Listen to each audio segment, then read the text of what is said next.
안녕하세요. 신정중 3학년 학생들. 지금부터 미국의 독립혁명에 대한 온라인 수업 시작하도록 하겠습니다. 이전 시간에 배웠던 영국의 시민혁명에 이어서 세계 3대 시민혁명 중 두 번째에 해당하는 사건으로 식민지였던 아메리카가 독립을 하는 과정에서 나타난 혁명을 우리는 미국의 독립혁명이라고 하고요. 이 사건의 결과 우리가 익숙하게 알고 있는 미국이라는 나라가 등장하게 되는데요. 그럼 이 미국의 독립혁명은 어떤 배경 속에서 어떤 과정을 거쳐 어떤 결과를 낳는 사건인지 순서대로 차례차례 살펴보도록 하겠습니다. 우선 혁명이 발생하기 전 아메리카의 상황을 좀 살펴보도록 할 건데요. 참고로 선생님이 여기서 편의상 미국이라는 표현을 중간중간 섞어서 쓰긴 하지만 이 혁명 사건이 끝나기 전까지 실제로 미국이란 나라는 존재하지 않았다라는 점을 좀 주의하시면 좋겠고요. 자, 그러면 혁명 전 아메리카, 미국의 상황을 살펴보면요. 실은 이 아메리카라는 지역은 유럽에게 있어서 원래 굉장히 낯설었던 지역이라고 할 수 있습니다. 다들 아시다시피 이 신항로 개척, 요 사건 과정에서 콜럼버스에 의해서 발견된 지역이 아메리카죠. 그런데 우리 알다시피 이 초창기에는 북아메리카보다 라틴 아메리카라고 불리는 남아메리카 지역이 먼저 개척이 됩니다. 우리 기억나요? 혹시 잉카 문명이라든가 아즈테크라든가 요런 지역이 먼저 개발되고 파괴되는 모습을 보이다가 엘리자베스 1세 전후로 이 엘리자베스 1세의 업적이기도 했죠. 이 북아메리카 지역이 개척되고 식민지로서 장악이 됩니다. 그러다가 17세기 무렵부터 이 영국인들의 이주가 상당히 활발히 나타나기 시작했는데요. 왜냐? 이 17세기가 여기 선생님이 작게 연표를 나눴는데 바로 영국에서 시민혁명이 터지던 시기입니다. 그러다 보니까 영국이 상당히 사회적으로, 정치적으로 살아가기가 굉장히 어려운 상태였고요. 특히 이 두 사건의 공통 배경이죠.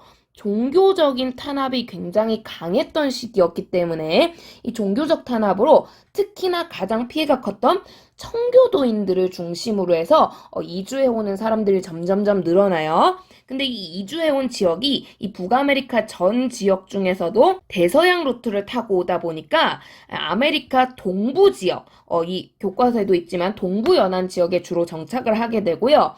죽고 다치고 굉장히 힘든 100여 년의 시간에 걸쳐 18세기 무려 13개의 식민지주가 미국에 정착을 하기 시작합니다. 그러면서 영국인들에 의해 만들어진 식민지가 완벽하게 정착을 하게 되는데요. 자, 그러면서 자연스럽게 살아가는 영국인의 숫자가 늘어나니까 이 지역을 영국이 좀 본격적으로 관리할 필요가 있어요. 그것 때문에 파견된 게 여기는 이 총독이라는 장치가 되겠는데요. 그러니까 우리나라로 치도 조선 총독 이런 거 많이 들어봤죠, 얘들아? 그러니까 식민지를 관리할 때 보내는 관리직을 보통 총독이라고 하는데 이 총독이 와서 다스리려고 보니까 이 북아메리카라는 지역의 식민지는 일반 식민지랑은 굉장히 다른 특성이 있다라는 거야. 바로 이 식민지에 살고 있는 사람들이 이 북아메리카 동부연안에 살고 있는 이 사람들이 다른 식민지인이 아닌 본인들과 같은 영국인들이라는 거고요. 그런 점에서 영국인이 영국인의 뭔가 강압적이고 공포적인 방식으로 지배하긴 좀 애매한 상황이에요. 게다가 아메리카라는 곳 자체가 굉장히 멀거든요. 그런 부분들 때문에 결국 이 총독이 왔음에도 영국은 이 지역에 대한 별다른 간섭, 통제가 없었고요. 그러다 보니까 식민지인들이 알아서 의회를 구성을 해서 지들끼리 스스로 통치한다라는 거지. 자치적, 자립적, 자유로운 분위기로 나라를 운영하는 모습을, 식민지를 운영하는 모습을 보이게 됩니다. 만약에 이 분위기가 이대로 이어졌으면 혁명이 일어나지 않았을 텐데요. 하필 이 타이밍에 유럽에서 큰 사건이 하나 터지니 우리 교과서가 너무 간략하게 돼 있어서 선생님이 조금 자세하게 요 아래에 보시면 7년 전쟁이라는 사건이 보일 거예요. 요 사건이 당시 유럽에서 터진 사건이거든요. 보시다시피 오스트리아 왕위계승 전쟁이라고도 불리는 사건이고요. 이름 그대로 오스트리아에서 왕위계승 문제를 둘러싸고 이제 나타났던 전쟁입니다. 자세한 내용은 읽어보시면 되겠고요. 근데 문제는 이게 오스트리아에서 터진 전쟁인데 이 전쟁에 시잘데기 없이 영국과 프랑스가 개입을 하는 상황이 발생하게 되면서 이 영국, 프랑스 때문에 전쟁 기간 역시 7년으로 굉장히 길어지게 되고요. 또한 여기에서 최종적으로 영국이 승리하게 되는데 이 영국은 그 승리의 대가로 상당한 식민지를 얻어내게 됩니다. 근데 이때 영국이 획득한 이 식민지가 위치가 주로 북아메리카에 위치해 있어요. 그러면서 이 북아메리카 일대를 영국이 조금 더 관심 있게 돌봐야 될 필요성이 늘어나게 되고요. 그래서 영국이 식민지를 프랑스와 주고받는 형태의 전쟁이 일어났다고 해서 원래 명칭은 일반적으로 7년 전쟁이라고 불립니다만 이제 본명은 오스트리아 왕계승 전쟁이고요. 우리 교과서에는 영국이 프랑스와 식민지 쟁탈전을 했다라는 식으로 표시를 해놨습니다. 같은 말이니까 너무 어렵게 생각하지 않으셨으면 좋겠고요. 결론적으로 말하면 이 전쟁을 통해서 영국은 상당한 양의 전쟁 비용을 부담하게 됩니다. 그리고 이 전쟁 비용을 감당하기 위해서 어떻게 보면 회복하기 위해서 얻어낸 식민지인데 문제는 이 식민지를 영국이 맨 처음에 별 생각 없이 이제 북아메리카를 얻어왔단 말이에요. 왜냐하면 지금 북아메리카 지역에 사는 사람 수가 늘어나니까. 근데 이 북아메리카에 대한 정보가 영국이 가진 게 별로 없었다라는 거지. 그러니까 정보가 별로 없는 지역이니까 이 지역에 대한 추가적인 조사가 필요하고요. 그치? 조사를 하고 나면 이쪽으로 이제 사람을 이주시켜야 되니까 이사시킬 이주 비용도 필요하고요. 근데 이주시키려고 오니까 이 지역에 인디언들이 살고 있단 말이야. 북아메리카 원래 인디언들 땅이죠. 그 인디언들이 내 땅이야 빠빠빠빠 하면서 막 공격을 해와요. 그러면 또 전투도 해야 돼. 그러면서 뭔가 식민지와 관련된 재정 부담이 점차 성장하기 시작한 그 결과 영국 내 재정 뭔가 돈과 관련된 문제가 굉장히 악화되게 되는 거고요. 이 재정 문제를 해결할 필요가 영국이 생긴 거죠. 근데 문제는 이 시기가 영국에서 또 산업혁명이 터지는 시기거든요. 우리 뒤에서 배우게 될. 그러니까 영국 내부도 지금 써야 될 돈이 굉장히 많았고요. 그러니까 영국 국민들한테 세금 올리기가 상당히 부담스러운 상황이었어요. 그래서 영국에서 머리를 굴린 거야. 가만 보니까 우리가 지금 재정이 악화되는데 가장 큰 요인은 전쟁 비용도 전쟁 비용이지만 결국 식민지와 관련된 비용이거든. 식민지와 관련된 비용이니 당연히 식민지인들로부터 이 비용을 마련해야겠다라는 거고요. 그러면서 국가 재정의 가장 큰 원동력, 세금에 대해서 식민지로부터 세금 정책을 강화하자라는 이제 여론이 나타나게 되고요. 이런 것들을 무거운 세금을 거두는 정책이라고 해서 흔히 중세 정책이라고 부르는데요. 이 중세 정책, 그러니까 예전에 비해 뭔가 세금 액수를 늘리거나 더 엄격하게 강하게 걷는다라고 보시면 되겠어요. 그러면서 이 중세 정책의 상징으로 영국이 새로운 법을 하나 제정하게 되는데요. 이게 교과서에도 나와 있는 인지세법이라고 합니다. 인지세? 낯선 말이죠. 이게 뭘까? 궁금해할 것 같아서 아래 역시 참고자료로 인지세법에 대해서 소개를 해놨는데 이게 좀 어렵게 적혀있지만 결론적으로 말하면 여기 적혀있는 요게 포인트예요. 세금을 납부했다는 증명서 혹은 세금을 납부했다고 인정만든 도장 뭐 약간 이런 것들 이런 거를 인지라고 해요. 사람들이 세금을 빼돌리는 흔히 횡령이라고 하죠. 이 횡령, 밀무역 탈세 이런 것들을 방지하기 위한 법이 인지세법이고요. 그러니까 이 얘기는 바꿔 말하면 그 전에 아메리카에 인지세법이 있었다 없었다? 없었다라는 거잖아. 그래서 아메리카가 이제 거리도 멀고 지들끼리 자치하고 이러다 보니까 이게 관리가 잘 안 된 거야. 실은 그러면서 그 전에는 아메리칸들 중에 밀무역이나 탈세하는 사례가 굉장히 많았다라는 거지.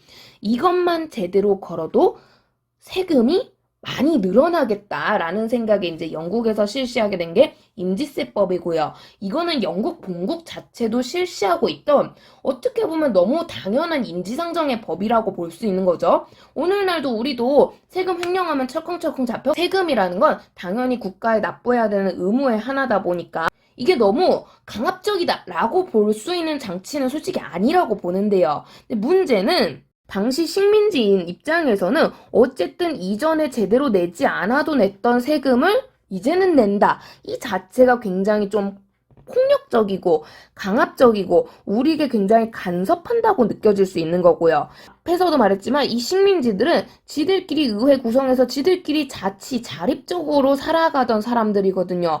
그런데 난데없이 갑자기 영국에서 이런 조치를 발표하니까 굉장히 당혹스럽고 굉장히 간섭한다, 뭔가 좀 강압적이다라는 느낌을 받게 되는 거예요. 그러면서 당연하지만 여기에 대한 저항이 나타나게 되고요. 그 저항의 상징으로서 대표 없는 곳에 과세할 수 없다라고 하는 무대표 무과세 원칙을 주장합니다. 즉 우리에게는 우리 손으로 뽑은 대표가 있다라는 거야. 그 대표들이 지금까지 우리 정책을 결정했는데 그 대표들의 동의 없이 대표가 회의장에 참석하지도 않은 상태에서 이러한 과세를 허용할 수 없다라는 거고요. 근데 이 말이 실은 당시 시대적 상황에선 되게 말이 안 되는 게, 그러니까 우리식으로 바꿔 말하자면 조선인들이 위안부에 대한 분노 때문에 이제 일본인들한테 위안부 정책 따를 수 없다, 우리 조선인의 대표의 동의를 구하라, 뭐 이런 식으로 요구하는 거랑 비슷하다고 보시면 돼요. 근데 일제가 그런다고 위안부 안 했겠어요? 뭔 개소리야 이러면서 이제 당연히 무시를 했겠죠. 근데 식민지인이기 때문에 실은 대표가 있다는 이 자체가 식민지인 치고는 굉장히 큰 특권이라고 볼 수 있는데, 거기에 이 아메리카 식민지인들은 어떻게 보면은 대표 없는 곳에 과세할 수 없다, 대표의 동의를 반드시 받으라 라고 하는 한 걸음 더 나아간 권리를 요구했다고 볼 수 있고요. 그렇지만 이 식민지인들이 같은 영국인이라는 거야.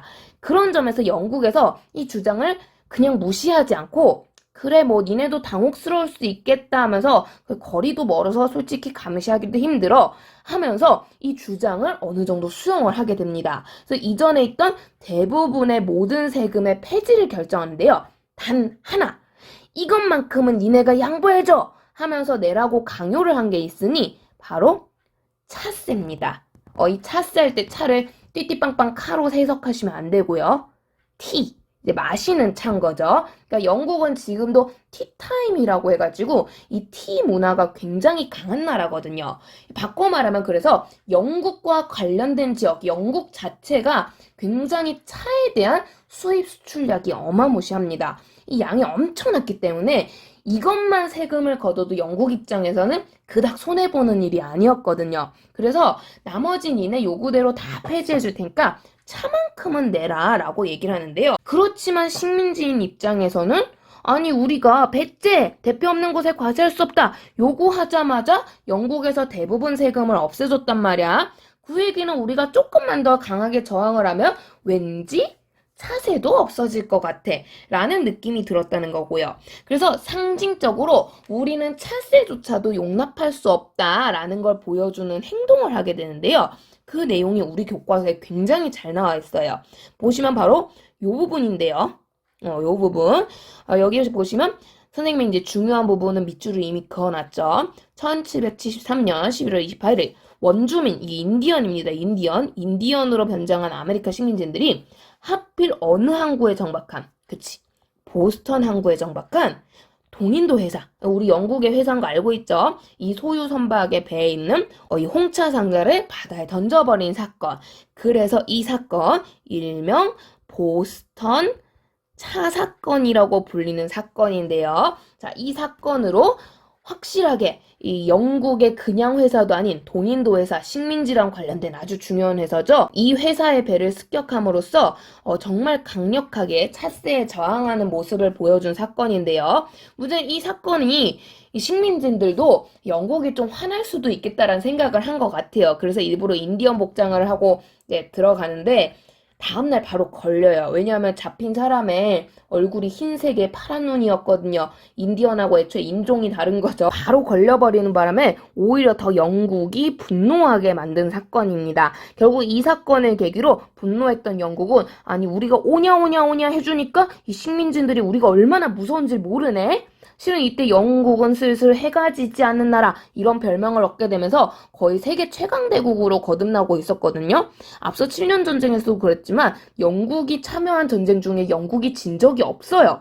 그럴 정도로 굉장히 강력했는데 식민지 따위가 영국한테 개긴다는 게 영국 입장에서는 굉장히 빡친다라는 거지. 그러면서 니네 이제 오냐 오냐 하는 거 끝났어 라는 의미의 본격적 탄압, 강경책으로 전환하는 모습을 보이게 되고요. 이제 총칼을 들고 식민지를 억압하기 시작합니다.